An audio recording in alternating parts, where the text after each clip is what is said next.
Me entero del asesinato de Charlie Kirk y honestamente tengo que decirte que lo primero que pasó por mi mente fue: esto tiene que ser inteligencia artificial. Esto no puede ser real. Carlos Dalmau, ¿cómo te enteraste de la muerte de Charlie Kirk, el podcastero súper exitoso, miembro de los grupos más importantes MAGA de Estados Unidos? Yo voy a decirte cómo me enteré y antes de eso quiero hacer una breve reflexión porque yo creo que de todos los temas que hemos tocado en este programa desde que comenzamos este proyecto, yo creo que este es el más difícil. Y creo que es el más difícil porque es el más emocional, por lo menos para mí. Y es el más inmediato. Esto es algo que ha ocurrido y en lo que lo procesamos.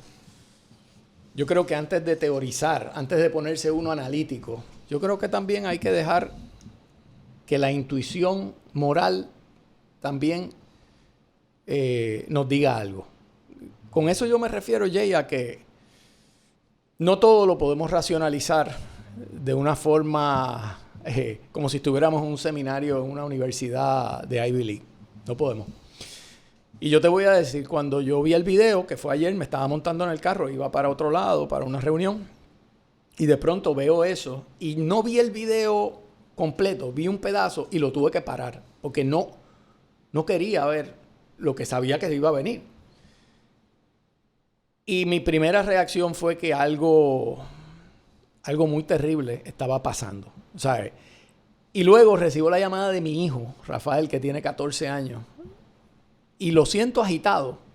Y me dice: papi, ¿viste lo que pasó con este señor que estaba en una universidad hablando? Lo mataron. Y yo dije: pero ya murió. Y él me dice: papi, es que si tú ves la sangre, él no puede sobrevivir. Este es un muchacho de 14 años reaccionando a un asesinato, porque no está todavía contaminado con todo esto de los discursos políticos. Lo que él vio fue a un ser humano que acaban de fusilar por estar hablando en un campus. Y yo quiero hacer esa pequeña reflexión inicial. O sea, ayer se asesinó a un padre de familia con 2 hijos, joven, con una esposa, con una familia. Y me ha chocado, tengo que decir, la falta de empatía básica de mucha gente que ha reaccionado a esto única y exclusivamente con los libretos políticos, con los talking points, y no con la reacción básica que se debe tener. Este no era un combatiente, no era un individuo que estaba en una guerra, no era ni siquiera un oficial electo, era un individuo, un ciudadano influyente que lo oía la gente, sí, pero la gente lo oía voluntariamente. Y para mí es un acto vil y no tiene justificación, independientemente que yo difiero y difería de posiciones específicas de Charlie, que quería empezar con esa reflexión. Carlos, qué importante lo que acabas de decir. Yo tengo que decirte que a veces me siento viejo, porque yo recuerdo cuando todo el mundo condenaba el asesinato de quien fuera, aunque fuera una persona que era mi opositor político. Yo maybe estoy, ¿verdad?, diciendo algo que es lógico. Yo recuerdo cuando pasó el intento de asesinato de Donald Trump. Nuestra reacción, mi reacción fue: menos mal que no lo mató, porque si lo mata hubiera ocurrido una guerra civil. Y yo pienso que la gente que no tiene la noción de lo que eso implicaría, lo que implicaría una situación de guerra civil. Y aunque no creo que lo de Charlie Kirk va a lograr eso, la respuesta de la derecha es: estamos en guerra. Eso es bien preocupante. Y es bien preocupante igualmente que la izquierda plantee: pero si es que él decía que había que morir porque iba a haber gente que iba a morir gracias a la segunda enmienda, pues esta es la consecuencia de la segunda enmienda. No, esto no es la consecuencia de la segunda enmienda. Me perdonan, pero eso es un disparate, una irresponsabilidad mayor. Yo creo en regulación de armas. Creo que se entienda eso. Ahora, Carlos, vamos al principio. Vamos a lo más básico. ¿Qué hacía Charlie Kirk? Porque yo pienso que la gente se ha ido, como mucha gente no lo conoce, se han ido mucho a las opiniones. Y ese tipo es un bruto. Ese tipo es. Yo he visto de todo. Hoy en las redes sociales, además del comentario de la Torres Toro, yo veo mucha gente. Alex escribió escribió la verdad, ya tiene la razón. Me resulta increíble. Bueno, en fin, por ahí para abajo. La cantidad de mensajes de gente que dice pues que él decía que los mass shootings iban a ser normales porque pues parte de lo que ocurre en los Estados Unidos, que iban a morir 1 o 2 personas porque la ley, el derecho a tener armas incluye eso, pero que ese es parte del derecho a poseer armas o portar armas. Entonces yo, ¿verdad? Veo esos comentarios y me parece que es gente que no sigue a Charlie Kirk o no tiene idea de lo que debería ser la libertad de expresión. Y a mí me parece no solo que me da asco, sino que me da miedo. Porque aquí voy a hablar yo como persona que cree en la libertad de expresión de verdad. Carlos, ir a la universidad, poner un micrófono y estar dispuesto a debatir con otras personas es lo que yo aspiro que sea la universidad. Es a lo que yo aspiro que sea el lugar perfecto para ir a confrontar ideas, y es el lugar que se supone que precisamente se crea para que personas con criterios distintos vayan y estén dispuestos a escucharse el uno al otro. Pero si eso lo que va a provocar es que personas hasta justifiquen el asesinato de otro, pues mano, estamos viviendo en un mundo bien peligroso. Súper peligroso, Carlos. Bueno, y creo que vamos a tratar de desempacar esto, porque como dije, voy a empezar, creo que le vamos a dedicar bastante al programa a esto, y voy a hacer una reflexión también sobre las intuiciones de uno, o sea, las intuiciones morales. ¿Qué es una intuición moral? Cuando tú ves que algo está mal. Cuando tú ves que hay alguien maltratando a alguien inocente, pues tú no tienes que analizar eso. Ese tipo está abusando. No, que el otro lo insultó. No, pero está abusando. Un asesinato en un campus.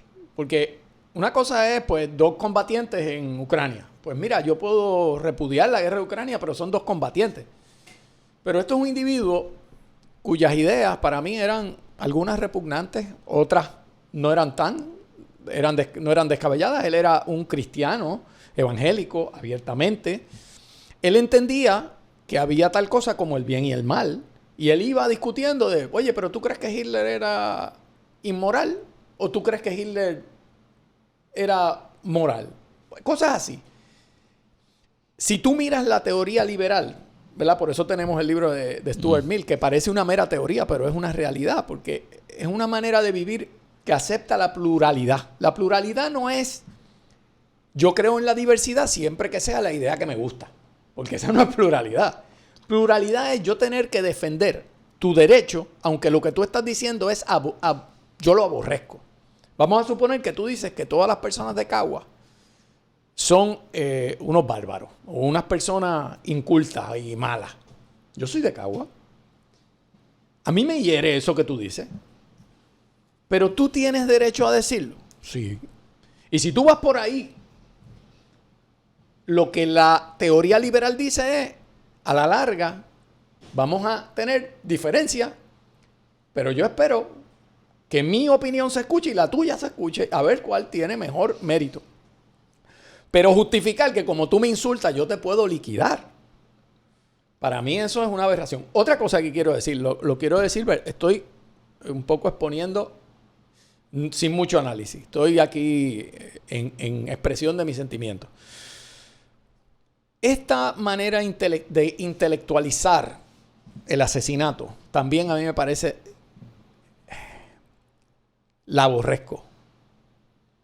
Cuando alguien asesina, alguien coge una pistola y mata a otro, y luego empieza toda esta manera sociológica de decir, bueno, es que el contexto formativo de esa persona fue violento y el discurso violento y las armas y la segunda enmienda, todo para quitarle la agencia moral a esa persona.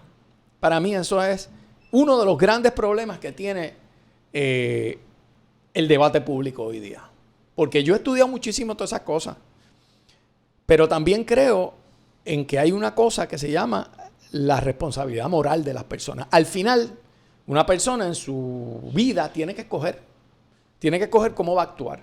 Y alguien que cogió un rifle y se montó en un sitio y planificó y le disparó en la garganta, que era por donde él hablaba, lo cual es simbólico también, porque quería callarlo. Lo que quería era callarle la voz. Para mí eso es un acto de maldad. Yo no lo voy a justificar. Te voy a decir una cosa rápida. Esto de la segunda enmienda. Mire, Suiza es un país con los niveles de homicidio más bajos del mundo. Para que tengas una idea, en el 2024 hubo 45 homicidios en Suiza. En Puerto Rico hubo casi 500. Y Suiza tiene 9 millones de habitantes. O sea, que tiene menos de 1% por cada 100,000. Es un nivel bajísimo de homicidio. Y es uno de los sitios con mayores armas de fuego en todo el mundo. ¿Sabes por qué?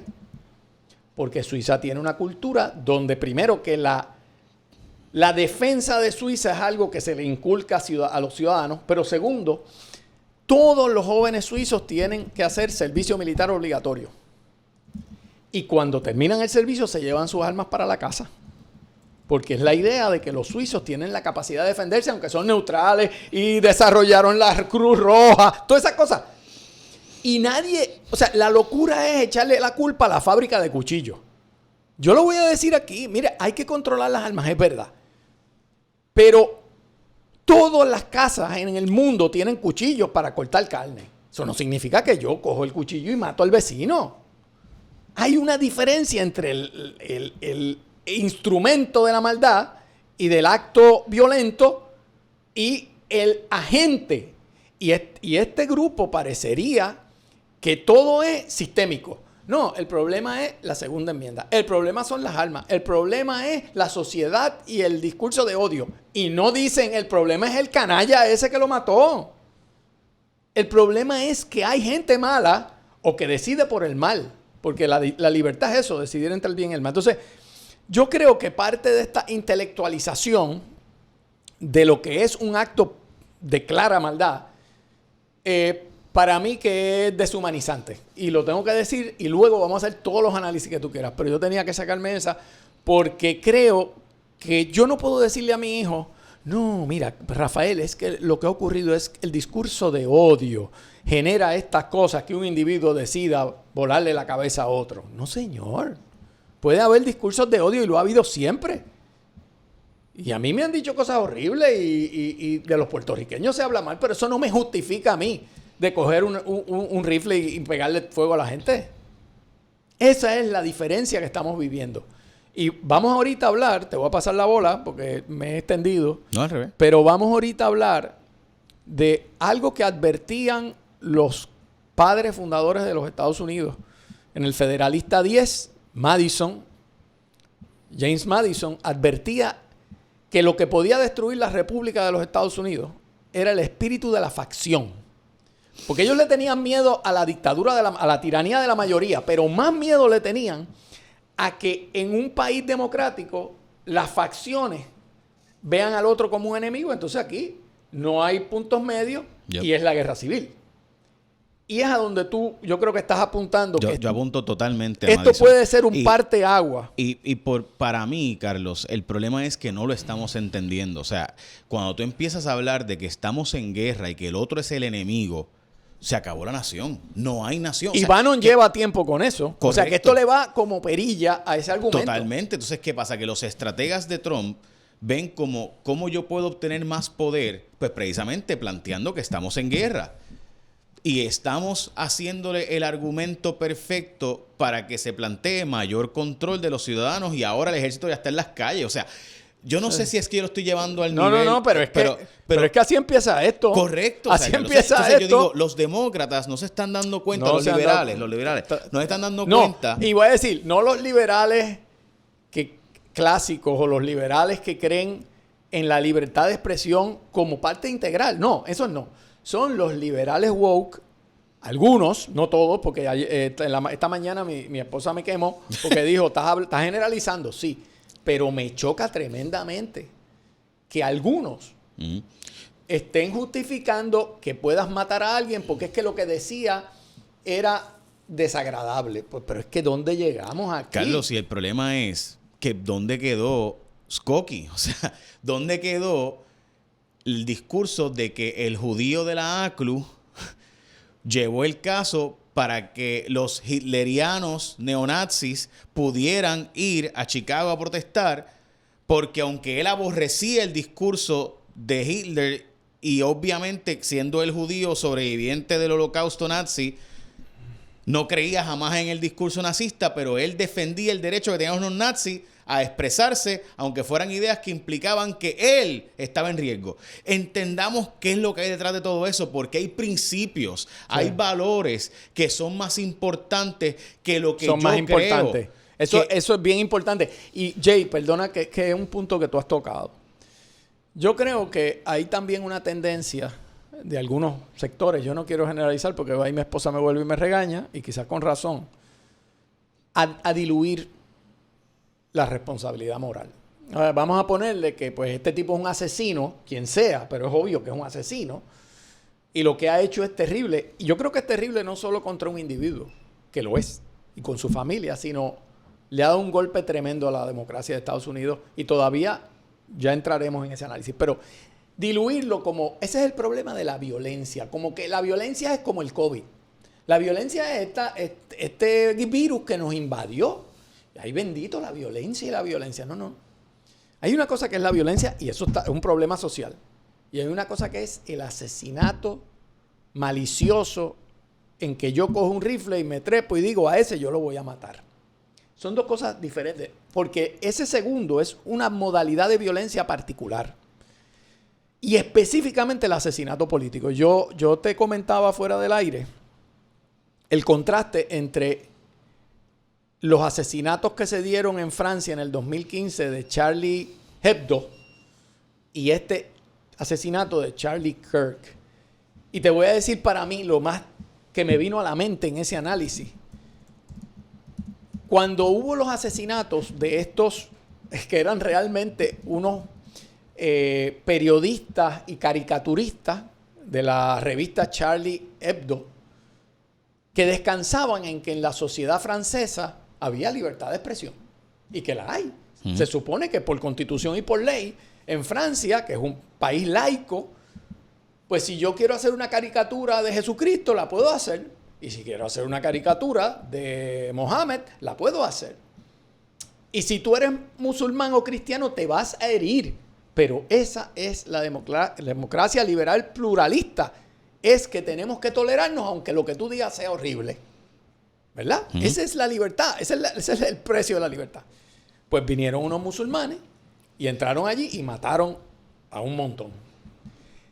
Eso en Francia lo que creó fue un repudio total, uniforme, en todos los sectores, incluyendo los sectores nacionalistas de derecha, contra esos asesinos.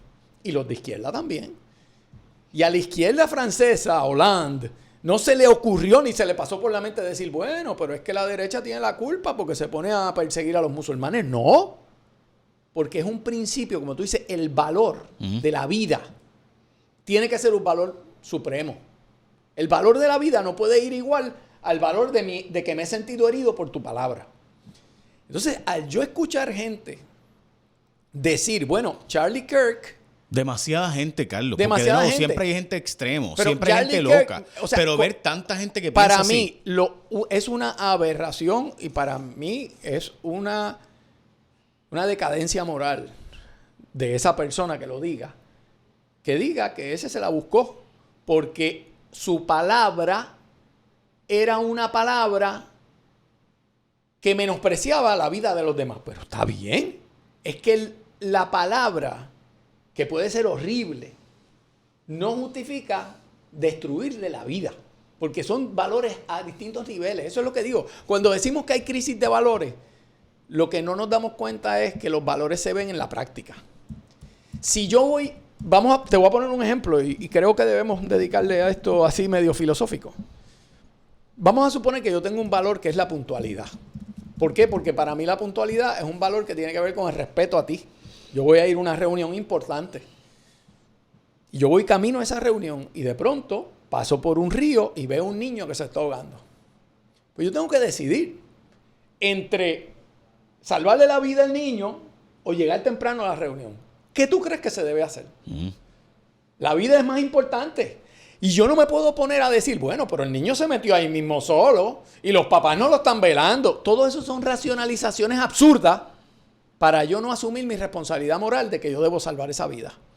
Y a mí me parece, aunque no aplica igual, estas racionalizaciones de que un asesinato es justificable porque el tipo decía barbaridades, podía decirla. Yo creo que hay muchas cosas que se dicen que son horribles, pero ese es el sistema que tenemos. O preferimos un sistema realmente totalitario, donde cualquier cosa que pueda ser hiriente para el gobierno. Bueno, ya tuvimos a Stalin. Vamos a ver quién hablaba fuera de lugar. Todo el concepto, para que sepas, todo el concepto de political correctness, de lo que es políticamente correcto, su origen es soviético. Porque tú podías decirme, oye, Carlos, yo veo que aquí la luz está mala. Y yo digo, compañero, eso puede ser verdad, pero no es políticamente correcto decir eso. Porque va y el camarada de Stalin piensa que estás atacando al gobierno de Stalin. Eso es lo que es políticamente incorrecto. Y ahora el progresismo ha venido a coger como bandera que cualquier cosa hiriente, o las cosas hirientes, o que alguna minoría se sienta asediada, en vez de discutirlas en un campus, se deben callar. Y el absurdo es que como se deben callar, es que si no te puedo callar por los medios legales, pues te pego un tiro y así te callo. Es que tenemos que comprender a fondo, y quiero decir aquí, yo soy demócrata, yo no soy republicano, pero esa manera de enfrentar una tragedia como esta me ha parecido aberrante. Y también me parece aberrante decir que es una guerra civil, a eso llegaremos, porque es totalmente lo contrario a lo que pasó en Charlie Hebdo, que fue unificar a un país ante una tragedia. Ahora es básicamente vamos a las facciones. Y es la forma en que Bannon está poniendo esto. Pero Carlos, tengo que ir a... Y perdóname que te haga esto. No. Tengo que ir a los demócratas. Y voy a explicar por qué. Porque quienes más tienen que perder son los liberales progresistas que están planteando esos argumentos de se lo buscó, de pues, ese es el costo de la segunda enmienda. Y voy a decir por qué son los más que tienen que perder. Porque por si no se han dado cuenta, hay un presidente que busca cualquier excusa para almacenar y obtener más poder. Pues si tú sabes que el que está en el poder utiliza cualquier excusa para obtener más poder, y tú le vas a dar las excusas para que utilice el poder para obtener más poder, pues ¿qué tú crees que va a hacer con este discurso? Va a coger cada discursito de MSNBC y cada palabrita que pueda de cuanto podcast de Liberal Left para justificar acciones de control, acciones de violación de derechos constitucionales como ya está ocurriendo. ¿O alguien tiene dudas de que ahora hablar español y trabajar en un trabajo de restaurante automáticamente es válido que te detengan y pregunten si tú tienes pasaporte o no? Porque hablas español y te ves hispano. Eso es inconstitucional. Pero el Tribunal Supremo no entendió que es inconstitucional. Y el Tribunal Supremo es el que decide que es constitucional. Y a mí me aterra que usted no se dé cuenta de que significa que hemos creado dos clases de seres humanos, donde alguien que habla español y se ve latino puede ser detenido por la policía porque sí. Y por el ICE porque sí. Eso es terrible. Porque es el racial profiling. Y tristemente, son ciertos latinos.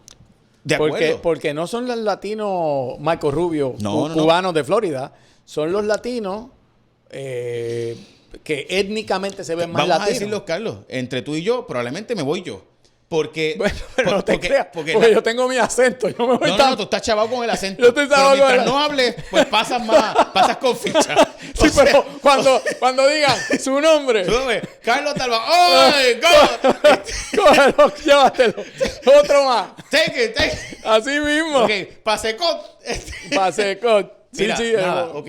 Pero volviendo, y voy a decir por qué yo me enfoco en los demócratas. Porque... y los demócratas no demócratas, ¿verdad? Los liberales progresistas. Y son los woke, como tú mencionas. Sí, los grupos más son woke. Sectores woke muy... Yo no me gusta usar la palabra liberales. Está bien, pues de extrema izquierda. De extrema izquierda. Ok, y voy a decirles por qué.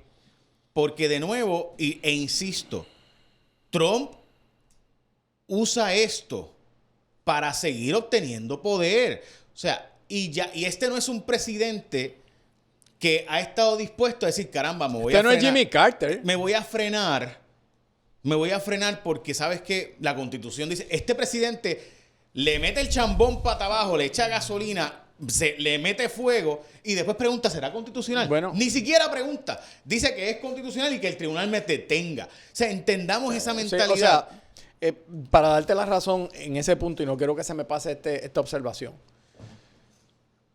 Ayer, en un campus lleno de gente que estaba allí voluntariamente. Miles de personas. Y ante las cámaras del mundo entero, un sniper le disparó y mató a quizás una de las voces más influyentes de todo el movimiento MAGA y ciertamente la más influyente de los jóvenes. O sea, cuando habla Charlie Kirk, olvídate tú de Benito, olvídate tú de Bad Bunny. O sea, Charlie Kirk en ese mundo es la palabra más influyente. Yo no tengo duda de que Trump genuinamente ve esto como un ataque a su círculo más cercano. O sea, tú ves las gorras que tiraba Charlie Kirk eran Make America Great Again. O sea, estamos hablando que esto llega bien cerca de Trump. Lo primero que él hace, o sea, lo primero como presidente es una declaración a la nación. O sea, que usualmente esos mensajes a la nación se guardan para momentos críticos. El presidente le habla a la nación desde la oficina oval, el Oval Office, cuando hay una intervención, una guerra. Y él ha hecho un mensaje específico, llama mártir y llama como una leyenda y un héroe a Kirk. Y entonces reclama que él va a defender, ¿verdad? Que el orden. Pero Carlos dijo algo que tienes que puntualizar aquí, perdón que te interrumpa, ¿sí? Pero esto hay que puntualizarlo. Dijo que la culpa de esto la tienen estos grupos a que se le dice Hitler, se les dice... O sea, cuando él menciona el concepto de que, estas personas que tienen que soportar que le digan nazis, ¿qué tú crees que está haciendo? Claro. O sea, es obvio lo que está haciendo, Carlos. Sí. O sea, es evidente. Está puntualizando esto es un ataque contra nosotros. Esto es un ataque contra mí MAGA movement. Sí. Y él quiere convertir esto en eso mismo. Y la realidad es que de estas cosas que volvemos, esto es importante subrayarlo y lo hemos dicho, pero desde este ángulo yo creo que no lo habíamos dicho. Si le quitamos los nombres, quítale el nombre Charlie Kirk, y yo te digo, Jay, si tú quieres que una sociedad democrática no caiga en guerra civil, ¿no te parece que los polos opuestos deben tener discusiones en foros abiertos, idealmente en universidades? O sea, Charlie Kirk no es el típico MAGA que se va a un echo chamber y solo le habla a su gente. O sea, hay muchos que son así, pero Charlie Kirk tiene la particularidad que él permite que un joven vaya allí a hablar de marxismo, de socialismo, de lo que tú quieras, o de liberalismo clásico, de lo que tú quieras.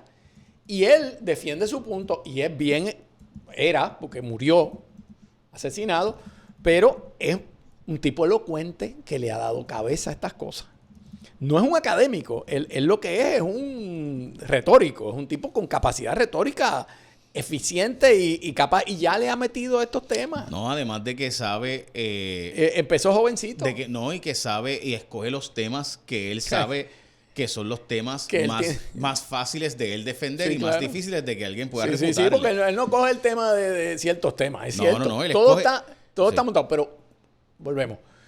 Pero Carlos, mira, déjame plantear dos cosas. Primero, Ben Shapiro, Tucker Carlson, no hacían Mark Levin, no hacían lo que hace o hacía. No hacen ellos lo que no hacía hacen eso. Charlie Kirk. De hecho, ninguno. Charlie Kirk lo que decía era que él no quería que hubiera más seguridad porque le habían planteado, mira, te hace falta seguridad.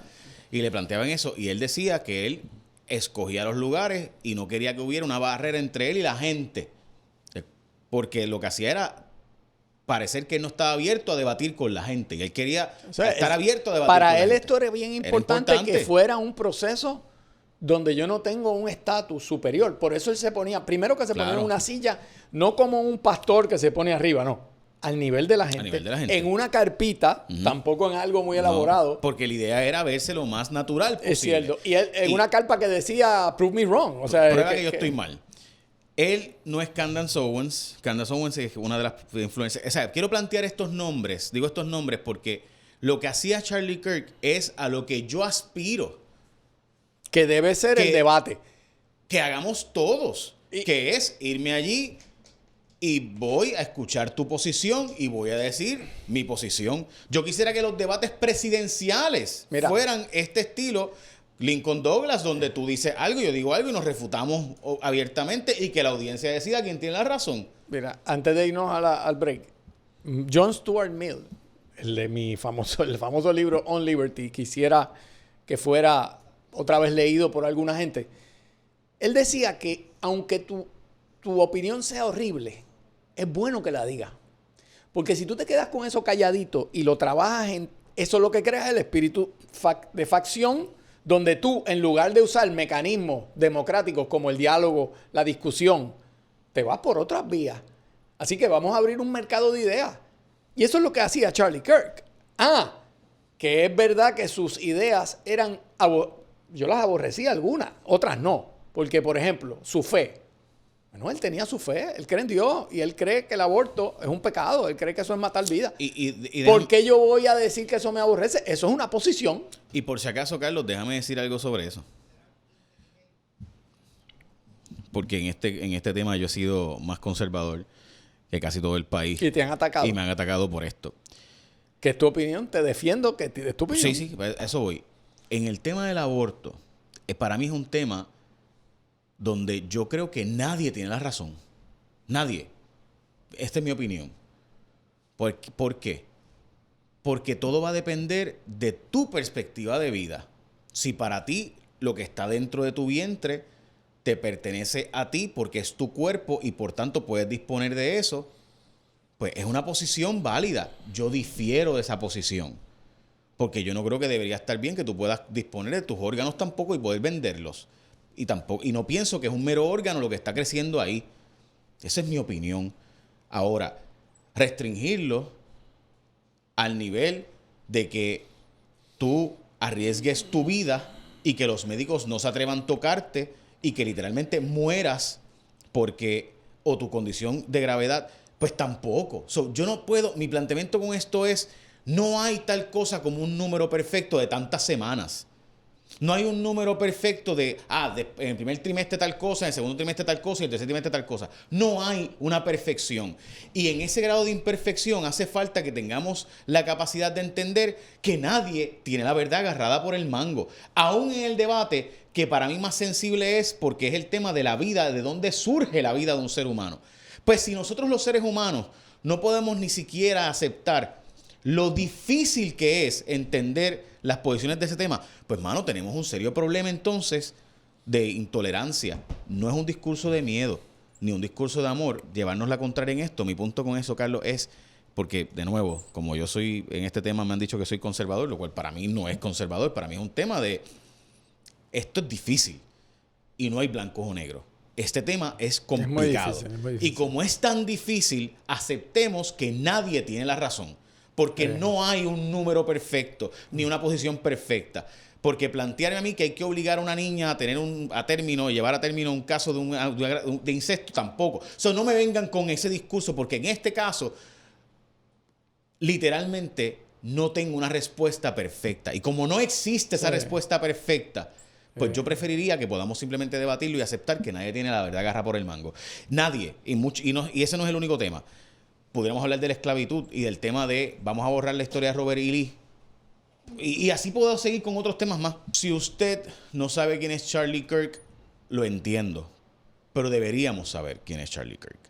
No porque lo asesinaron, sino por el nivel de influencia que tenía en los grupos MAGA, sobre todo los grupos más jóvenes, de podcasteros, que dirigieron y lograron convertir a Gen Z, a la generación más joven que está viva hoy, en una conservadora que estuvo dispuesta a votar por Donald Trump. Antes los demócratas barrían en las edades jóvenes. tenían números imposibles de superar y el Partido Republicano dependía totalmente de la población 50 plus. Muy pocos jóvenes votaban demócrata, votaban liberal. Y Charlie Kirk en el 2012 empezó una campaña de ir a campus en las universidades de Estados Unidos para debatir temas conservadores versus liberales y empezó un movimiento, Turning Point, que eventualmente se convirtió en el mayor responsable, junto con Joe Rogan después, Candace Owens después y tantos otros, ¿verdad? Bond, etcétera, que lograron que Donald Trump ganara las elecciones porque identificaron un nicho testosterónico. Y aquí en este programa hablamos 1000 veces del tema de que Donald Trump estaba buscando el voto de la testosterona y que era un voto varones, mayormente personas varones jóvenes que veían estos podcasts y que vivían al margen de todo otro influencia de otros medios. Y por tanto, si usted quiere saber cómo piensa el mundo MAGA y si vienen fondos para acá, si vienen aprobaciones de ingresos, si vienen los chavitos de Medicare, si vienen los chavitos de Medicaid, usted tiene que saber qué piensa esa gente y cómo entrar a esos grupos para lograr convencerles de las ventajas mutuas que pudiéramos tener si trabajamos en conjunto en vez de en separación. Carlos, Charlie Kirk no era otra cosa que alguien que ponía un micrófono en una universidad desde que tenía hace 14 años, o sea, tenía 19 años, 18 años cuando empezó esto. Ponía un micrófono en la universidad y él tenía otro micrófono y empezaba a debatir con gente, a veces estudiantes, a veces profesores. Él siendo ultraconservador y muchas veces debatía con gente de la comunidad woke, comunidad más de izquierda liberal. Liberal entre comillas. Y empezaba a debatir el tema que fuera y él era muy hábil en eso. A veces diciendo cosas repugnantes, a veces diciendo cosas aberraciones. Pero la aspiración en el debate público debería ser que eso es lo que ocurra. A lo que deberíamos aspirar es que vaya gente que piensa de una forma y gente que piensa de otra forma y empiece a debatir un tema a la saciedad, donde se escuche a uno, se escucha al otro y con retórica o con argumentos, algunos socráticos, otros no. Sí. Finalmente llegar a una conclusión. Eso es lo que se supone que ocurra.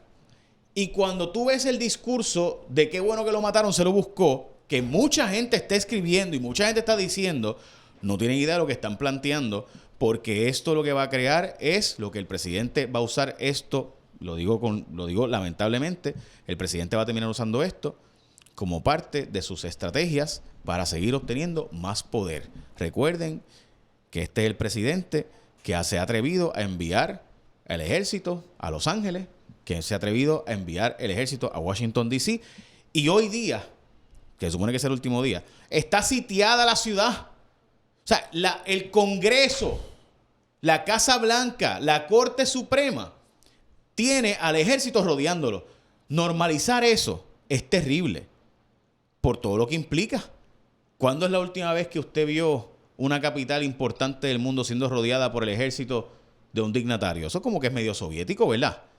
Eso es como que de la época de los dictadores, creo yo. Y normalizar eso es terrible. Nada, Carlos, creo que deberías tú de ahora en adelante darnos tus perspectivas. Porque yo no sé si es que estoy muy emocional, quizás no estoy en mi A-game, no me siento...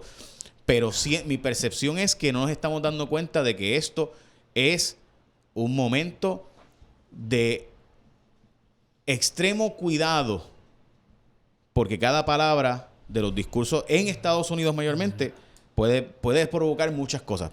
Nada, te escucho. Yo, quizás de los temas que hemos tratado tú y yo en tanto tiempo que llevamos dialogando, se me hace particularmente difícil porque reconozco que hay una carga emocional y te la voy a explicar, la voy a compartir con el público.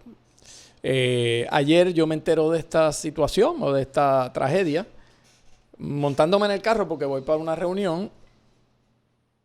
Veo la noticia de que ha sido atacado, pero no veo el video.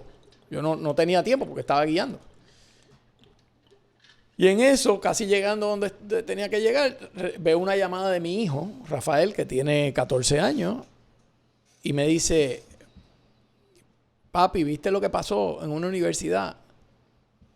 Me dice, mataron a Charlie Kirk.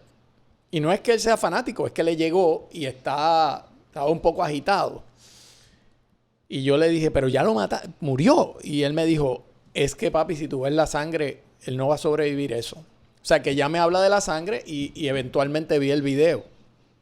Y yo pienso que la forma de entrarle a esto, por lo menos para mí, en este momento inicial, no es teorizar sobre esto, ni analizarlo con intelectualidad, ni con...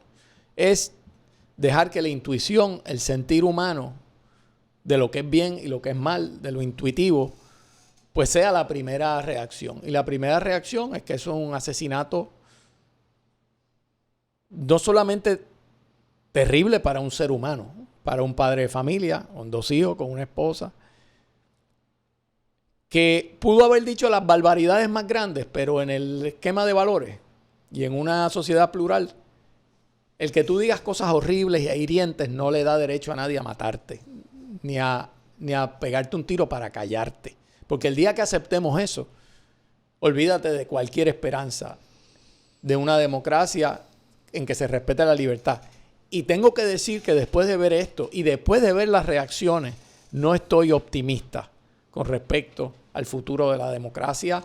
No te digo yo solo en Estados Unidos, en todo el mundo. No estoy optimista, tengo que decirlo, porque lo que veo, y voy a decir esta reflexión para pasarte la bola, porque no puedo evitar comparar esto con los asesinatos que ocurrieron en Francia hace 10 años, cuando unos musulmanes entraron y mataron a personas que trabajaban en esta revista satírica que se llamaba Charlie Hebdo, y ahora tenemos a Charlie Kirk. O sea, es como una ironía del destino. Unos musulmanes mataron a esas personas que hacían unas caricaturas y una revista un poco satírica porque sintieron que le hirieron su creencia en Mahoma, en Mohammed. Y eso provocó una unidad total en el pueblo francés y en el mundo entero. Intelectuales de la derecha, de la izquierda, repudiando el asesinato de esas personas que tú podías, porque se burlaban de Jesucristo y hacían parodias y eso a mí me puede molestar porque tengo una creencia, pero en una sociedad plural yo tengo que defender tu derecho aunque repudie tus palabras o tu visión. El día que se acepta que una persona, porque diga cosas feas, hirientes, o incluso, digamos, racista, no tenemos derecho a matar a los racistas, aunque nos duela. Podemos repudiarlo, podemos atacar, podemos hacer muchas cosas. Y si actúas de forma racista en un puesto público, yo tengo un recurso de ley. Pero yo no puedo ir con una pistola con todo el que me hiere. Y eso fue lo que yo vi ayer. Y la reacción que he visto, y por eso es que te digo que no estoy optimista para nada sobre el futuro que nos espera, no estoy optimista, es que la reacción de todos los sectores, de muchos de los sectores más vocales, no es la reacción humana de qué horrible esto, es cómo yo acerco esto a mi facción, a mi definición del mundo. Y eso es brutal. Para yo salir adelante políticamente y demonizar a la oposición. ¿Cómo yo gano rating? ¿Cómo yo gano likes? ¿Cómo yo le gano votos? O sea, mataron a un ser humano frente a todo el mundo. Que frente a sus seguidores, a su familia. Porque la familia... Yo no sé si la familia estaba allí, pero de seguro la familia vio ese video. O sea, sí, y si no, es terrible. Y de hecho, están pidiendo a TikTok y a Instagram y a todas las redes sociales que bajen el video del asesinato para que la familia no tenga que estar repitiéndolo todas las veces que se va a repetir. Pero, Carlos, tengo que decir algo que... ¿Tú te acuerdas de Alan Berg? Alan Berg fue un locutor judío que nació en Chicago y se fue a Denver, Colorado, y tenía un programa que se llamaba The Order, que fue asesinado por un grupo de supremacistas blancos de Idaho. Esto fue en 1984. Hay hasta películas del tema. Y Alan Berg era un tipo que creía y defendía la libertad de expresión. Y lo mataron por sus criterios políticos en su casa, porque él hablaba políticamente en contra de los grupos racistas de Estados Unidos. Y fue un grupo supremacista blanco y lo mató. Y la reacción de la nación fue en condena de eso. Se crearon grupos en el FBI de investigar a los supremacistas blancos que mataron gente que votaban demócrata liberal. Sí. Y se crearon grupos para investigar el terrorismo doméstico en Estados Unidos. Porque había terrorismo doméstico en Estados Unidos. Grupos, se infiltró a grupos similares al Ku Klux Klan. Gracias, entre otras cosas, al alt-right movement. Todos esos grupos que existen, que usan la suástica. Pues esos grupos existen, que usan la suástica de Nazi, de Hitler. Esos grupos existen. Sí, hay gente así. Y como esos grupos existen y se pasan hablando del manifiesto para intentar declarar la república y la nación y la separación de las razas, pues se tuvieron que infiltrar porque se convirtieron en grupos violentos. En grupos dispuestos a poner bombas a los Timothy McVeigh en Oklahoma. Hay una película de eso, American X o algo así. No sé si tú lo has visto. Ni me acuerdo. Es con Ed, Ed Norton. Es sobre un muchacho que se mete a esos grupos y luego hay un infiltrado. Pero sí, es algo que sí, es un fenómeno. So, planteo esto porque entendamos lo peligroso que se convierte el discurso de estamos en guerra. Y el discurso de demonizar al otro. De se lo merecía porque sus posiciones políticas son posiciones deleznables. Con lo cual yo puedo estar de acuerdo. Pero el tipo lo que iba era que ponía un micrófono en la universidad a debatir con gente. No es a eso que deberíamos aspirar. A que cuando yo tengo una posición vaya y me exponga a quedar en ridículo frente al mundo entero, porque podían dejarlo en ridículo. Habían profesores que debatían con él, había estudiantes que debatían con él, y la gente iba allí, y personas intelectuales. Bueno, eso que tú estás diciendo es bien importante, porque hay una vena del movimiento MAGA y America First que habla de los liberales progresistas como si fueran animales. Son animales, los deshumanizan. Pero Charlie Kirk, aun cuando algunas de sus posiciones eran bien aberrantes y horribles, pero él te daba la dignidad de que tú eres un ser humano y yo voy a debatir contigo y te voy a prove me wrong. Pruébame que estoy equivocado. Para los que no saben, la carpa donde él se sentaba decía prove me wrong. Prove me wrong. Donde y él entonces se sentaba para debatir con la gente. eso. Entonces, no, tú podrás... O sea, esa famosa frase de la ilustración, de que yo puedo odiar tus ideas, pero estoy dispuesto a morir para que tengas derecho a decirlas. Esa mentalidad se ha perdido en el espíritu de facción que tenemos hoy, donde estamos tan fraccionados que se me olvida que lo que pasó ayer fue el asesinato premeditado de un ser humano que tenía derecho, él no estaba allí violando ningún derecho. Él tenía derecho a decir las barbaridades que dijera allí. Y ese derecho lo debemos defender los liberales, los no liberales, los que creemos que existe un derecho a la libre expresión. Y cuando escucho, Carlos, y aquí de verdad es que es donde más te necesito, porque necesito que tú me hagas para ver si yo puedo entender esto, porque es verdad que me quedo. Cuando escucho que la primera reacción es bueno, y empiezan a normalizar, o no normalizar, a racionalizar, eso. Deshumanizando al ser humano que acaban de matar. Vamos a hablar de eso. Me parece horrible, o sea, porque demuestra o sea, cuando tú empiezas a buscar, es como quitarle valor a la vida. Mira, lo más preciado que tiene un ser humano es la vida. Sí. Y cuando tú empiezas a racionalizar, bueno, es que bendito, el que lo mató nació en un hogar de un padre maltratante. No. Y o sea, ¿en serio? Eso ahí. Digo, por si acaso, no sabemos quién lo mató todavía del todo, porque hay una persona de interés, pero... Pero hay un tema donde... Y eso yo creo que esa es la primera línea de análisis que yo creo, no de análisis, de reflexión, que no llega a lo político todavía, es a la ética y a los valores. Porque los valores, ¿qué son valores? Pues son las cosas que tienen valor en la vida. Y si yo te digo a ti que para mí el dinero va por encima de la vida, tú vas a decir que yo tengo los valores torcidos.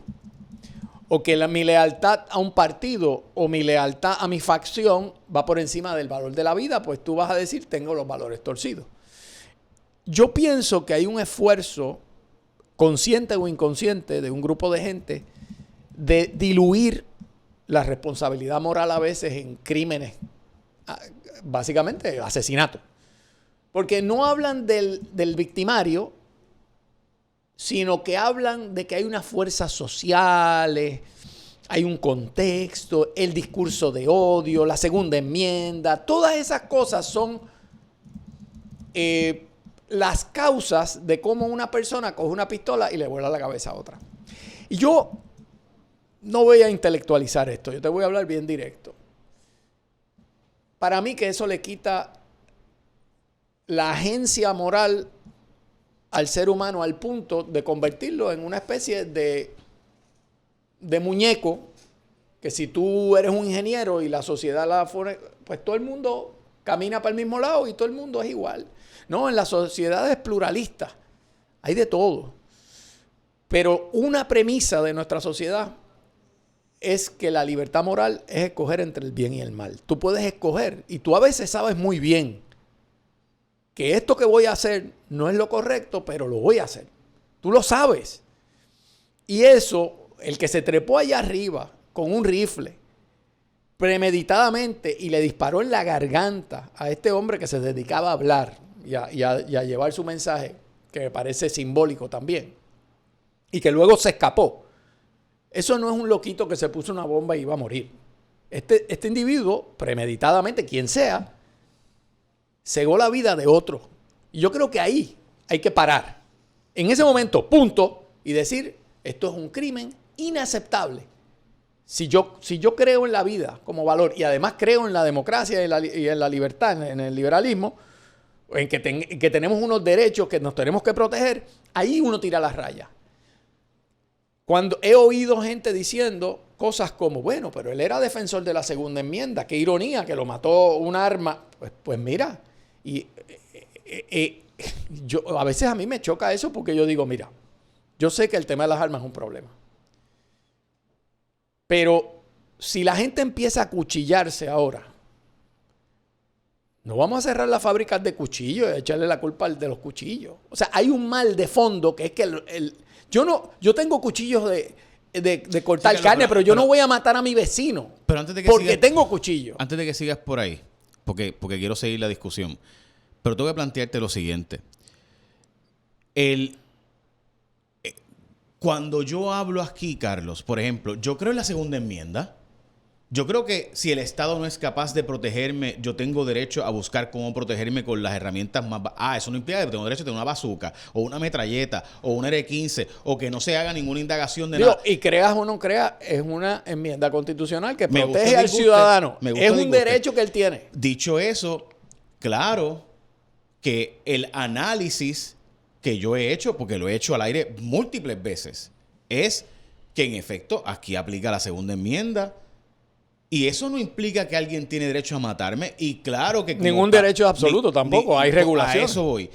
Y la segunda enmienda de los Estados Unidos, que es el derecho a tener armas, es como consecuencia natural, aumenta las probabilidades de que alguien muera a base de un arma. Esos análisis crítico totalmente válido. Y eso fue lo que dijo Charlie Kirk. Que lo dijo de forma arrogante o de forma que me disgustó. Sí. Pero gente, pues sí me perdonan, ¿verdad? Y yo sé que esto pues, provoca molestia para alguna gente. Pero como análisis político, estricto análisis cultural, pues obvio que si me preguntan sobre el tema de la segunda enmienda, pues obvio que si tú defiendes el que alguien tenga derecho a protegerse con un arma de fuego, va a implicar que la probabilidad de que más gente muera con armas de fuego es parte inherente de esa herramienta. Me guste o disguste, eso es análisis político. Eso no da derecho a nadie a matarme porque yo dije eso. Exacto. Eso no implica que yo quiero ser la víctima de ese arma de fuego. No, claro que no. Pero sé que naturalmente, si hay más armas de fuego válidamente con derecho constitucional como es, va a haber gente que va a abusar de eso. Eso es lo que decía Charlie Kirk. Con lo cual yo puedo diferir en la forma en la que lo dijo. Pero es como decir que la libertad de expresión no va a traer gente que va a abusar de la libertad de expresión. Pues claro, la libertad de expresión va a haber personas que van a abusar de ella y van a pretender ir a gritar cosas indebidas a las 3 de la mañana, pero se lo prohibimos. Mi punto con esto, Carlos, es que cuando yo escucho el argumento de que, bueno, él acaba, porque lo acaba de decir, by the way, que parte de las cosas que iban a ocurrir como parte de la segunda enmienda es que va a haber 1 o 2 muertes y pues ahí va a haber que tolerar eso a cambio de que la segunda enmienda exista. Y como mucha gente le molesta ese discurso, yo lo que les digo es, gente, eso es parte de cuando tú eres analista político, poner en perspectiva el que, bueno, si creemos en el derecho a que la gente tenga armas de fuego para poder defenderse en caso de que alguien venga a atacarte, pues va a ocurrir muertes de gente que va a abusar de ese derecho. Es inherente. Pues eso es un dato, eso no es una opinión. Digo, ¿Se entiende lo que quiero decir? Él ha dicho crudamente y crudamente su opinión, como también alguien puede decir, que yo no comparto esa visión, pero que la pena de muerte podría, en ocasiones, culminar con una muerte injusta, pero es el precio que la sociedad paga para tener un disuasivo de que si haces esto, hay pena de muerte. Eso es una opinión cruda, pero que eso justifique. Y para mí, esa es un poco de lo otro que he oído. Y me parece también... Carlos, te voy a dar un ejemplo. Es más, lo voy a decir. Y como te voy a aprovechar para ir a la pausa, pues lo hago. Va a la pausa. Le voy a decir esto. Desgraciadamente, parte de lo que ocurre cuando uno habla de estos temas es que uno empieza a buscar racionalizar y empieza a dar las explicaciones de por qué alguien cometería este acto. Y yo entiendo eso porque es natural que uno empiece a buscar el por qué alguien hizo esto, por qué alguien hizo lo otro.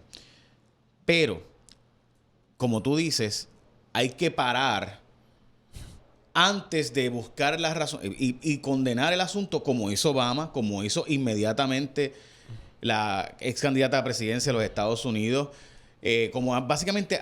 ¿Y por qué ellos hacen eso? Porque saben que estamos en una posición bien peligrosa donde esto puede terminar mucho peor, y yo sé que por mucha gente va a sonar esto exagerado, pero desgraciadamente hemos visto un presidente que se ha atrevido a utilizar el poder y llevarlo a lo máximo que se puede llevar. Mira, yo he asesorado, como sabes, a muchos políticos, gobernadores, me han permitido, ¿verdad?, darle mi consejo en diversos momentos. No siempre, casi nunca me han hecho caso, pero...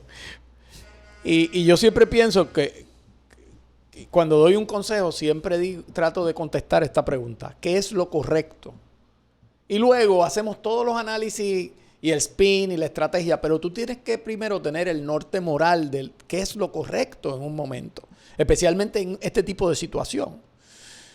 Y a mí me pasa que antes de analizar lo político y las razones metasociales de las cosas, yo primero creo que hay que dejar que esa intuición de que un asesinato de una persona de 31 años, de un hombre, padre de familia, en un campus universitario, cuando está debatiendo abiertamente, la gente está allí voluntariamente, él no ha secuestrado a nadie. Para mí, lo primero que hay que decir, esto es un acto aberrante, un crimen, un asesinato. No es violencia abstracta, es concreta y es un asesinato contra él y es repudiable de inmediato. Eso es lo primero que hay que decir, porque si no, uno se va por las ramas. Y no hay justificación alguna que tenga nadie para asesinar a este individuo, Charlie Kirk. Inclusive sus ideas más hirientes y más erradas. Y la visión de un país que crea en la libertad individual y que crea en la libre expresión, tiene que ser que todos estemos de acuerdo con eso. Pero una cosa que advertían los federalistas, especialmente en el Federalista 10, los padres fundadores, Madison, que escribía con un seudónimo, Publius. Publius era el seudónimo de Madison.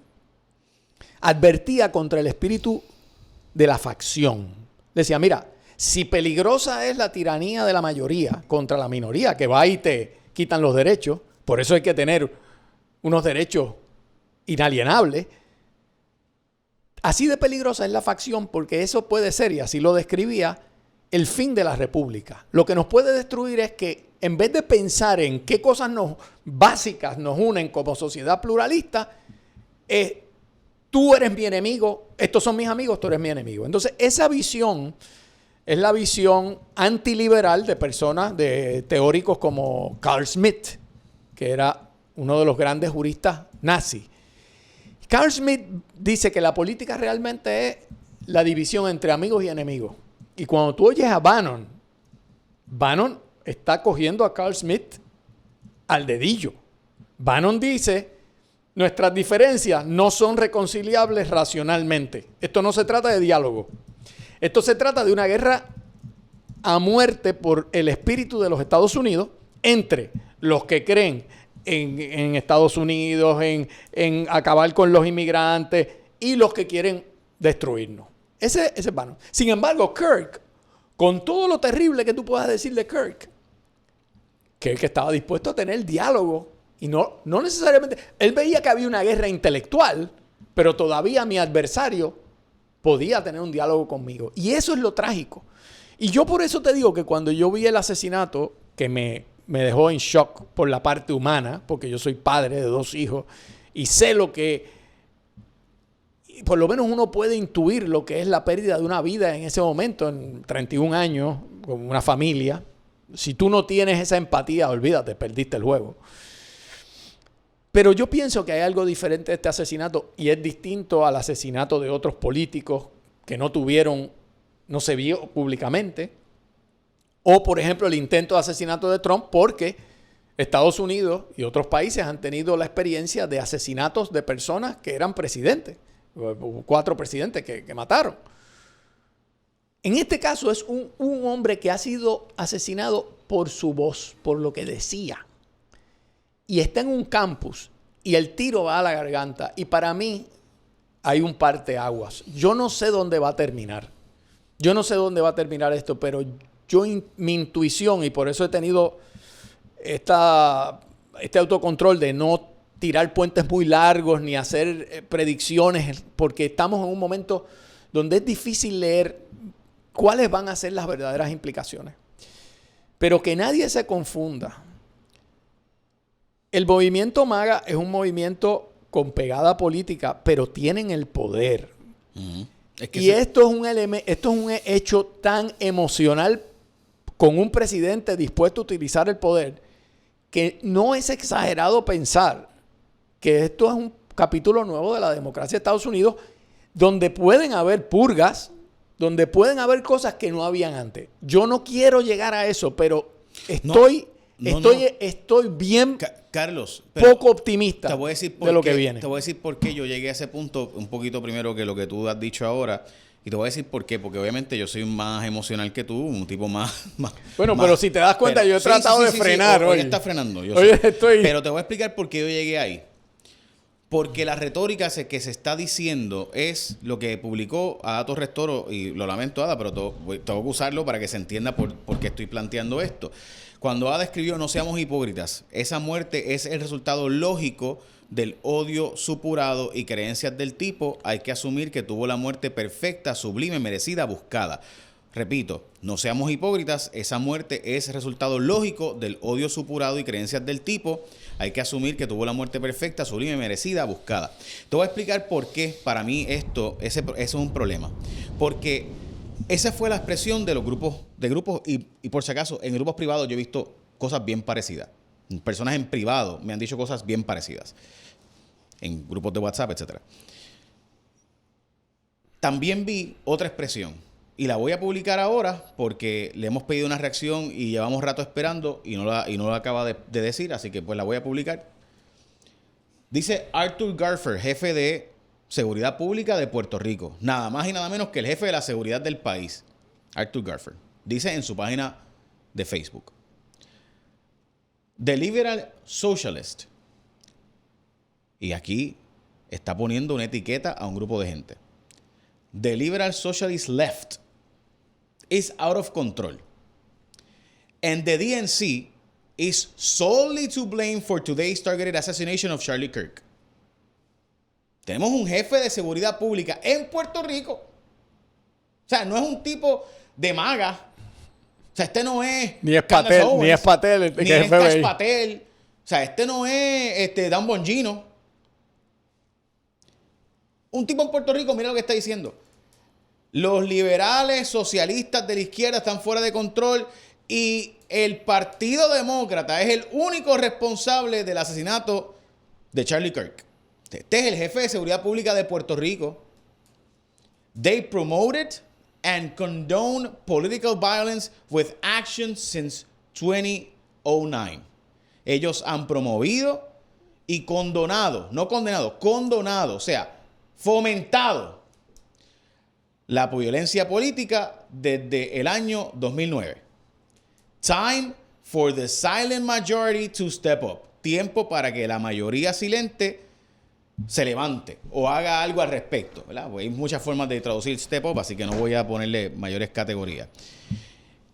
Y cuando tú escuchas a Steve Bannon, cuando tú escuchas ayer, yo veo a Jesse Waters, me hace reír bastante, de Fox News en prime time decir we are at war. Estamos Esos son guerra. los talking points de la Casa Blanca. La Casa Blanca. Porque lo están repitiendo todo el mundo. Todo Esos son los talking points. Todo el mundo. O sea, los talking points de la Casa Blanca es estamos en guerra. Estamos en guerra. Que es la teoría de Bannon. La primera reacción que tú esperarías de los seres humanos normales es vamos a unirnos como pueblo y reflexionar sobre lo que está ocurriendo. La reacción que ha ocurrido oficial, de la oficialidad, es vamos a matarnos. O sea, entendamos eso. No está diciendo vamos a matarnos físicamente, pero no hay mucha distancia en el vamos a matarnos en el discurso de que gente lo va a coger en serio y gente lo va a llevar a otro nivel. Y quien tiene el poder hoy y está buscando cualquier excusa para utilizarlo hasta lo más que pueda es Donald Trump. Si tu reacción no es preocuparte por eso, yo no sé, mira, ¿verdad? ¿En dónde vivimos? Hay dos cosas que voy a decir rápidamente sobre eso. Ambos polos en ese debate están tratando de utilizar este asesinato vil, cruel. No me importa quién es el autor ni qué razones tuvo, pero es obvio que lo hizo premeditadamente y que supo hacerlo. Están utilizándolo para ventaja política en un ambiente bien fraccionado, de facción, que es el gran peligro que tiene ahora mismo la República de los Estados Unidos. O sea, cuando decía Madison, lo que puede matar en la República es el espíritu faccioso. En el caso de Trump, está diciendo es una guerra civil. Es un error garrafal de la derecha y de MAGA utilizar esa especie de hombre de paja y decir la izquierda. Porque ¿qué es la izquierda? Todo el que no está con ellos. Eso es lo que es la izquierda. O sea, cuando tú dices la izquierda, ¿usted nunca le ha pasado que cuando hay un asesinato o una cosa así, aquí la gente dice, ay, ojalá no sea puertorriqueño? Porque parten de la premisa que el mero hecho de por asociación te van a culpar cuando tú eres una persona amante de la paz y no tienes nada que ver con eso. Entonces, de repente, meter en el bote a toda persona que no sea maga, porque entonces esa es la estrategia de Carl Schmitt. Enemigo o amigo. Si no eres de los míos, eres mi enemigo. Y si eres mi enemigo, no eres un ser humano. Y entonces ahí terminas donde termina. Creo que la reacción de los que no son magas, es lo que te dije, debe ser. Esto no es para meditar y hablar del hate speech. No. Hay una cosa que se llama la ley y la justicia y hay alguien que tiene que pagar por esto. Pero por otro lado, ese discurso de demonizar esta especie de ente y grupo que es amorfo, que no sabemos cuál es, que le dice, fíjate que mete ahí a la izquierda, a los socialistas, a los marxistas, y mete ahí al Democratic National Committee, pues cogiste la mitad de los Estados Unidos. Y eso es malo, porque ahí tú no estás buscando justicia. Ahí tú estás buscando ventaja política en un debate. Pero con lo caldeado que está la cosa, eso tiene, como te digo, hay dos partidos. Y no va a seguir habiendo dos partidos. Y va a haber arriba y abajo. Yo creo que todos hacemos bien en entender esto por parte. Primero, es un crimen, no estén racionalizando que es una cosa amorfa, que la violencia, el mal de la violencia. Eso es un discurso para diluir la responsabilidad moral de que allí hubo un asesinato. Y me parece que eso es un grave error. Pero definitivamente tenemos que estar vigilantes, porque yo siento que Trump no va a dejar pasar una crisis como esta tranquilamente. Incluso, una de las cosas que dice Bannon, Jay, una de las cosas que dice Bannon, y con esto te paso la bola, es que lo que justifica un tercer término de Trump es la guerra civil. O sea, no podemos soltar esto porque van a venir los enemigos y van a destruir todo lo que hemos hecho. Lo que justifica dejar sin efecto esa limitación constitucional es la guerra civil. Entonces ahora tú le has dado en bandeja de plata la guerra civil. La guerra civil, seguro. O sea, tenemos que tener una mesura porque el otro no vaya por un lado, entonces tú básicamente le juegas el juego de la guerra civil. Y esos comentarios, voy a hacer un breve comentario porque no lo había visto, ese comentario que tú citas de, no sé quién fue, Ada Torres Toro. Vamos a empezar por aplicarnos lo que dijimos. Ella tiene el derecho de decir algo como eso. Pero yo también tengo el derecho aquí con este micrófono de decir que que lo que demuestra es una falta de empatía y de humanidad tremenda. Ahí estaba la familia del by the way. Y eso demuestra una falta de empatía y de humanidad tremenda, nada más pensando en que a lo mejor él era un bárbaro, pero su familia no tiene por qué sufrir eso.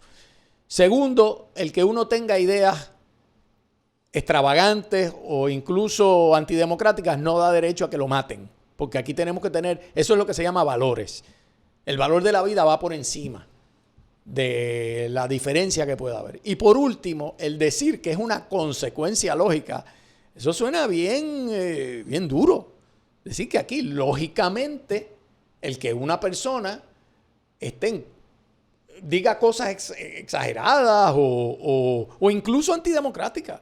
O sea, si ahora mismo alguien empieza a ir por las universidades de Puerto Rico a decir que cree que Puerto Rico debe ser una colonia penal y nos deben meter a todos presos, eso no justifica que nadie le pegue un tiro. Ah, no, es que tú me querías meter preso. Bueno, sí, lo estás expresando, pero no me estás metiendo preso, ¿verdad? Esa es la diferencia entre la libertad de expresión y la libertad física. Y si no hacemos esa distinción, no entendemos el liberalismo. No entendemos qué es la libertad. No lo entendemos.